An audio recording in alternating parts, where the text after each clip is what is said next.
जय मां संतोषी साथियों। जब कोई भक्त सच्चे मन, श्रद्धा और निष्ठा के साथ मां संतोषी की पूजा करता है, उनकी व्रत कथा का श्रवण करता है, तो मां संतोषी प्रसन्न होकर उसके जीवन को सुख, शांति, स्थायित्व और सौभाग्य से भर देती हैं। यह व्रत कथा विशेष रूप से उन लोगों के लिए अत्यंत फलदायी है जिनके जीवन में आर्थिक परेशानियां बनी रहती हैं, जिनके घर में धन आता तो है पर टिकता नहीं, जहां रोजमर्रा के जीवन में तनाव, कलह या अस्थिरता है, या फिर जहां सफलता और भाग्य का साथ नहीं मिल पा रहा। शास्त्रों में उल्लेख है, जो भक्त मां संतोषी की कथा श्रद्धा से सुनता है, उसे वही फल प्राप्त होता है जो वर्षों की व्रत और पूजा पाठ से मिलता है। प्रिय साथियों, कथा को अंत तक अवश्य सुने, क्योंकि कौन जाने यही शुक्रवार व्रत की कथा आपके जीवन की दशा और दिशा दोनों बदल दे। और हाँ, वीडियो के अंत में मां संतोषी की महत्वपूर्ण दिव्य वाणी दिया गया है।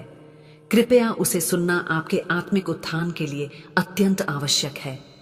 मां संतोषी की कृपा प्राप्त करने के लिए कमेंट में जय मां संतोषी अवश्य लिखें। अब प्रारंभ करते हैं मां संतोषी की यह दिव्य कथा। यह कथा है एक ऐसी ही दुखियारी स्त्री की है जिसका नाम था कमला। कमला अपने पति रामप्रसाद की दूसरी पत्नी थी। रामप्रसाद ने पहली पत्नी विमला के संतान न होने पर कमला से विवाह किया था, लेकिन विमला की ईर्ष्या और नफरत ने कमला का जीवन नरक बना दिया था। विमला, जो स्वभाव से ही क्रूर और अहंकारी थी, कमला को एक पल भी चैन से नहीं रहने देती थी।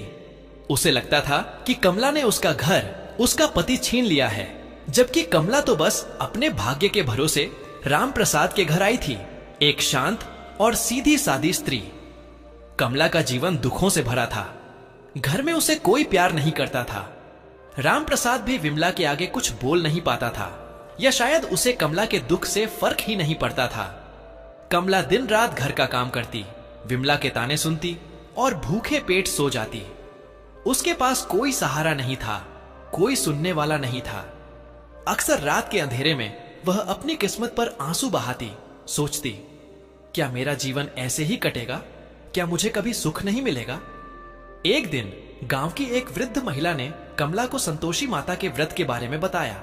उन्होंने कहा, बेटी, संतोषी मां बड़ी दयालु हैं। जो भी सच्चे मन से उनकी पूजा करता है, उसके सारे दुख दूर कर देती हैं।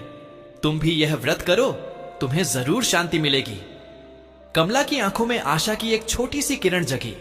उसने सोचा, शायद यही मेरे दुखों का अंत हो।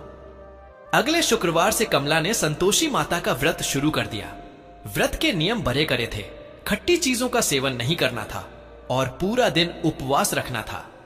कमला के लिए यह आसान नहीं था, क्योंकि घर में उसे कोई सहयोग नहीं करता था।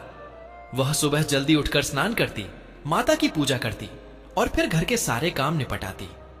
उसका मन निर्मल था और उसकी भक्ति सच्ची। लेकिन विमला को यह सब कहां बर्दाश्त होता। जब उसने देखा कि कमला व्रत कर रही है और उसके चेहरे पर थोड़ी शांति दिख रही है, तो उसकी ईर्ष्या की आग और भड़क उठी। ये गरीब अभागन अब पूजा पाठ करके क्या सिद्ध करना चाहती है? उसने मन ही मन सोचा, मैं इसका व्रत तुरवा कर ही दम लूंगी। पहले शुक्रवार को जब कमला ने अपना व्रत शुरू किया, विमला ने जानबूझकर घर में इमली की चटनी बनाई और उसे रामप्रसाद और बच्चों के सामने परोसा। उसकी तेज खुशबू कमला तक पहुंच रही थी, लेकिन कमला ने अपनी आंखें बंद कर लीं और मन ही मन संतोषी मां का नाम जपने लगी। हे मां संतोषी, उसने फुसफुसाया, मेरी शक्ति बनाए रखना।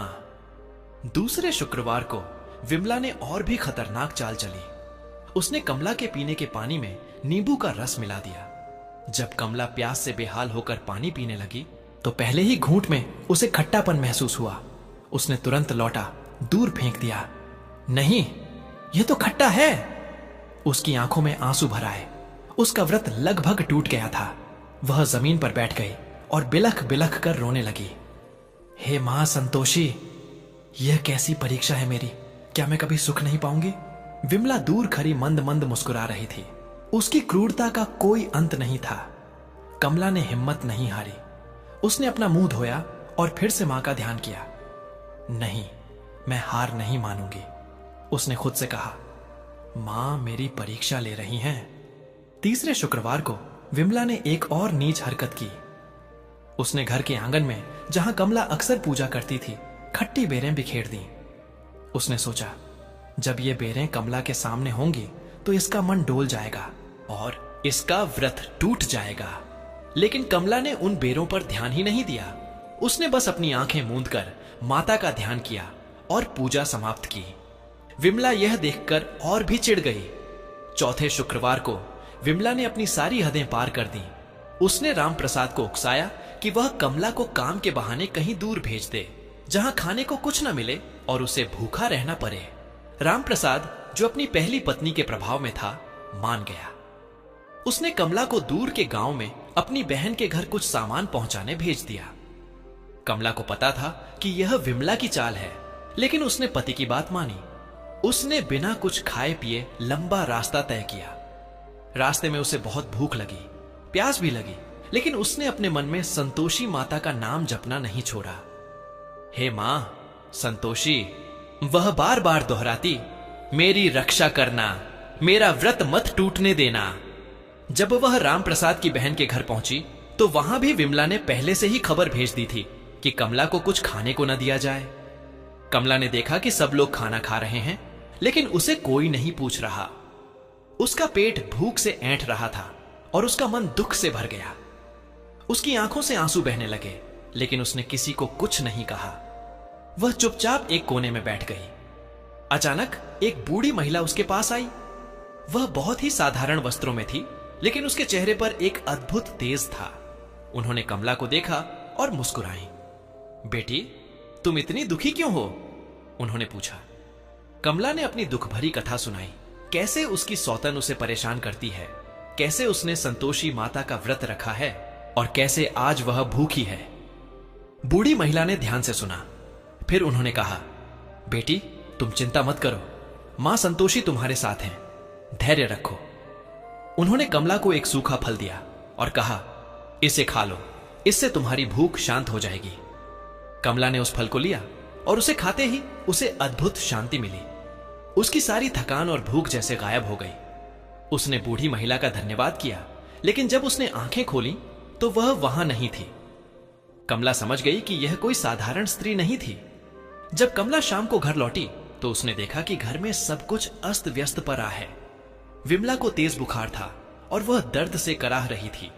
उसके शरीर पर लाल लाल चकत्ते पड़ गए थे और वह खट्टी चीजें खाने के लिए छटपटा रही थी। राम प्रसाद और बच्चे उसे देखकर घबरा गए थे। कमला ने विमला की हालत देखी तो उसका मन दुख से भर गया। भले ही विमला ने उसे कितना भी सताया था, लेकिन वह उसकी सौतन थी। कमला ने तुरंत वैद्य को बुलाया। वैद्य ने विमला की हालत देखकर कहा, इसे किसी चीज से एलर्जी हुई है और इसे खट्टी चीजें खाने की बहुत तीव्र इच्छा हो रही है। अगर इसने खट्टी चीजें खाई तो इसकी हालत और बिगड़ जाएगी। विमला दर्द से चिल्ला रही थी, मुझे खट्टी चीजें चाहिए, नींबू, इमली, कुछ भी लाओ। लेकिन कोई उसे कुछ नहीं दे रहा था, क्योंकि उन्हें वैद्य की बात पर भरोसा था। कमला ने तब अपने मन में सोचा, यह सब मेरी मां संतोषी का प्रताप है। उन्होंने मेरी सौतन को सबक सिखाया है। लेकिन कमला का मन दया से भर गया। उसने कभी किसी का बुरा नहीं चाहा था। उसने मां संतोषी से प्रार्थना की, हे मां संतोषी, मेरी सौतन को क्षमा कर दो, उसे ठीक कर दो। मैं नहीं चाहती कि उसे और कष्ट हो। कमला ने विमला की सेवा करनी शुरू की। उसने उसके माथे पर ठंडी पट्टी रखी, उसे दवा दी और उसके पास बैठकर उसे ढांढस बंधाया। विमला, जो हमेशा कमला से नफरत करती थी, कमला की सेवा देखकर हैरान रह गई। उसने देखा कि कमला की आंखों में उसके लिए कोई घृणा नहीं थी, केवल दया थी।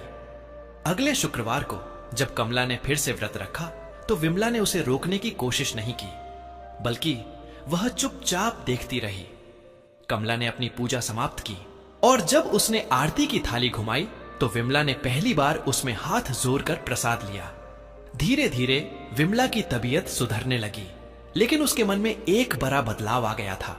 उसने देखा था कि कैसे कमला ने उसके बुरे व्यवहार के बावजूद उसकी सेवा की थी। उसे अपनी गलतियों का एहसास होने लगा। एक दिन जब कमला घर का काम कर रही थी, विमला उसके पास आई और उसके पैरों में गिर पड़ी। कमला, मुझे माफ कर दो, मैंने तुम्हें बहुत सताया है। मैं इतनी ईर्ष्यालु और क्रूर थी। तुमने मेरी जान बचाई, जबकि मैं तुम्हें हमेशा दुख देती रही। कमला ने विमला को उठाया और गले लगा लिया। दीदी, ऐसी बात मत कहो। जो हो गया उसे भूल जाओ। मां संतोषी ने हमें यह सिखाया है कि हमें एक दूसरे से प्यार करना चाहिए। राम प्रसाद ने भी यह सब देखा और उसे अपनी गलती का एहसास हुआ कि उसने कभी कमला का साथ नहीं दिया था। उसने कमला से माफी मांगी और उस दिन से राम प्रसाद और विमला दोनों कमला का सम्मान करने लगे। घर में शांति और प्रेम का वातावरण बन गया। कमला ने संतोषी माता के व्रत जारी रखे। अब उसे कोई रोकने वाला नहीं था, बल्कि विमला भी उसके साथ पूजा में बैठने लगी। उनके घर में धन धान्य की वृद्धि हुई और उन्हें संतान सुख भी प्राप्त हुआ। कमला ने एक सुंदर पुत्र को जन्म दिया, जिससे पूरे घर में खुशियां छा गईं। यह सब संतोषी माता की कृपा से हुआ था। कमला ने कभी हार नहीं मानी थी।